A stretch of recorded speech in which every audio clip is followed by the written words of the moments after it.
Bapak Ibu sidang Jemaat yang terkasih dalam Tuhan kita Yesus Kristus, Shalom. Selamat pagi dan salam sejahtera untuk kita semua. Sebelum lebih jauh kita melakukan berbagai aktivitas kita di sepanjang hari ini, saya mengajak kita bersama untuk merenungkan firman Tuhan yang diambil dari kitab Perjanjian Baru, Kisah Para Rasul, pasal yang ke-17, ayat 10 sampai dengan ayat yang ke-15, dengan judul perikop Paulus dan Silas di Berea. Namun, sebelum membaca dan merenungkan firman Tuhan, mari kita bersatu di dalam doa. Allah yang Maha Pengasih, Bapa kami dalam surga, terima kasih untuk segala kebaikan Tuhan yang boleh kami nikmati dalam kehidupan kami. Teristimewa pada pagi hari ini, kembali kami boleh menikmati kehidupan yang baru yang Tuhan anugerahkan bagi kami. Sebentar, kami akan membaca dan merenungkan sebagian dari firman-Mu. Tolong kami dengan kuasa Roh Kudus-Mu, agar kami boleh mengerti, memahami akan maksud dan kehendak Tuhan. Terlebih, kami boleh memberlakukannya dalam kehidupan kami, hari lepas hari. Dalam nama Yesus, kami berdoa. Amin. Saya akan membacakan firman Tuhan untuk kita. Para Rasul pasal 17, ayat 10 sampai dengan ayat 15. Judul perikop, Paulus dan Silas di Berea. Tetapi pada malam itu juga, segera saudara-saudara di situ menyuruh Paulus dan Silas berangkat ke Berea. Tibanya di situ, pergilah mereka ke rumah ibadat orang Yahudi. Orang-orang Yahudi di kota itu lebih baik hatinya daripada orang-orang Yahudi di Tesalonika. Mereka menerima firman itu dengan segala kerelaan hati. Setiap hari mereka menyelidiki kitab suci untuk mengetahui apakah semuanya itu benar demikian. Banyak di antara mereka yang menjadi percaya, juga tidak sedikit di antara perempuan-perempuan terkemuka dan laki-laki Yunani. Tetapi ketika orang-orang Yahudi dari Tesalonika tahu bahwa juga di Berea telah diberitakan firman Allah oleh Paulus, datang jugalah mereka ke sana, menghasut dan menggelisahkan hati orang banyak.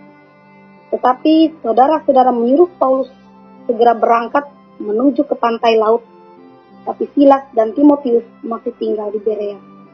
Orang-orang yang mengiringi Paulus menemaninya sampai di Athena, lalu kembali dengan pesan pada Silas dan Timotius supaya mereka selekas mungkin datang kepadanya. Amin.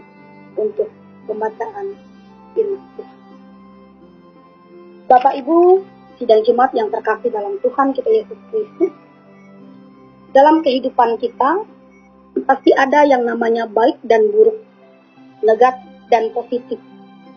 Dan ada juga istilah dari bahasa Mandarin atau Cina, yaitu yin dan yang, dengan memiliki makna yang serupa. Kedua hal ini akan selalu ada dan akan selalu bertentangan satu sama lain. Hal ini juga yang dialami oleh Paulus dan Silas ketika mereka pergi ke Berea. Berea adalah nama wilayah yang memiliki jarak 50 mil dari kota Tesalonika. Di sana mereka memberitakan Injil Kristus kepada semua orang dalam rumah ibadat, dikatakan dalam ayat yang ke-10. Dan ayat yang ke-11 menceritakan orang-orang di sana sangat baik kepada Paulus dan Silas. Mereka juga sangat terbuka kepada Injil, sehingga banyak orang-orang menjadi murid-murid Yesus. Sedikit informasi dalam ayat 12 mengatakan bahwa yang menerima Injil juga ada perempuan-perempuan terkemuka dan orang-orang Yunani. Berarti di Berea derajat perempuan setara dengan kaum laki-laki. Dan juga orang Yunani adalah orang-orang yang pintar, yang menjunjung tinggi akal sehat. Itu terbukti bahwa ketika Injil yang disampaikan oleh Paulus dan Silas dapat mereka terima dengan baik dan dapat dipahami dengan akal sehat, karena menurut mereka itu masuk akal. Tetapi sayangnya, para penentang datang ke Berea untuk menghalangi pemberitaan Injil yang dilakukan oleh Paulus dan Silas, sehingga Paulus dan Silas harus pergi dari Berea. Bapak Ibu sidang Jemaat, dari nas ini menceritakan bahwa akan selalu ada pertentangan yang terjadi. Bisa Bapak Ibu pahami bahwa niat Paulus dan Silas hanyalah memberitakan kabar baik, memberitakan Injil. Tidak ada sedikit pun niat yang buruk. Namun ada saja orang-orang yang tidak percaya, yang menolak, bahkan membuat keributan. Penolakan ini akan terus-menerus dialami oleh Paulus sepanjang pelayanannya. Walaupun demikian, Paulus tetap pergi untuk menyebarkan Injil, dan ia semakin giat untuk melakukannya. Karena Paulus yakin bahwa penolakan maupun pertentangan yang ia alami merupakan tantangan untuk lebih rajin dalam memberitakan Injil kepada semua orang. Bapak Ibu sidang jemaat yang terkasih, tentunya baik pada zaman dahulu, zaman Rasul Paulus maupun zaman kita sekarang, pertentangan pasti akan tetap selalu ada. Hal itu tidak bisa kita hindari.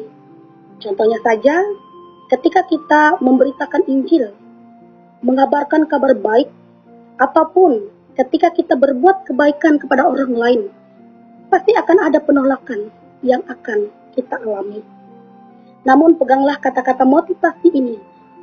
Janganlah berhenti berbuat baik di tengah pertentangan, sebab perbuatan baik akan selalu menghasilkan hal yang baik.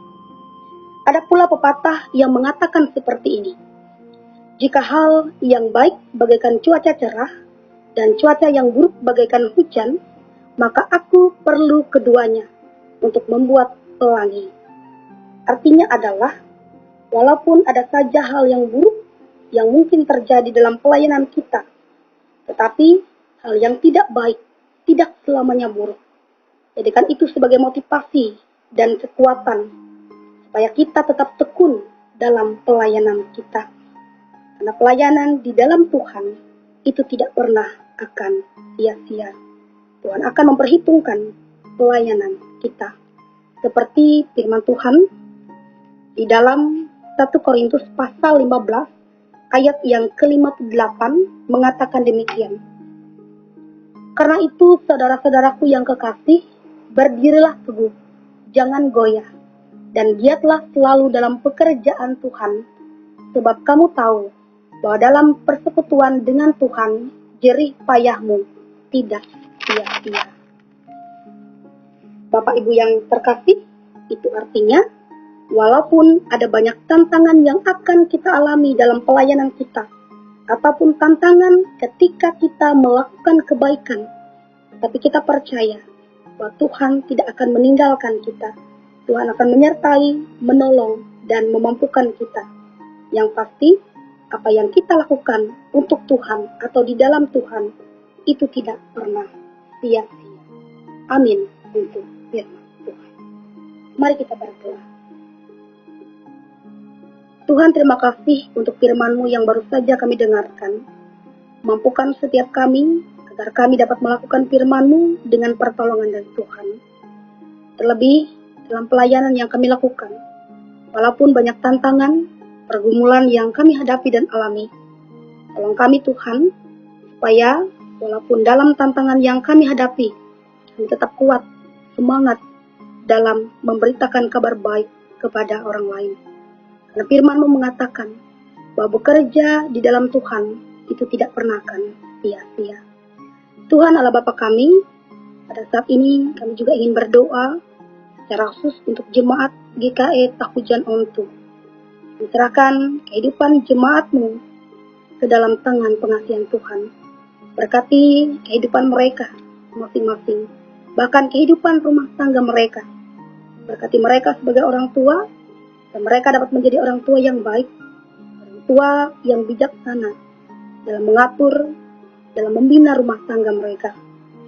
Terlebih, mereka boleh menjadi orang tua yang dapat menjadi panutan dan contoh yang baik untuk anak-anak mereka.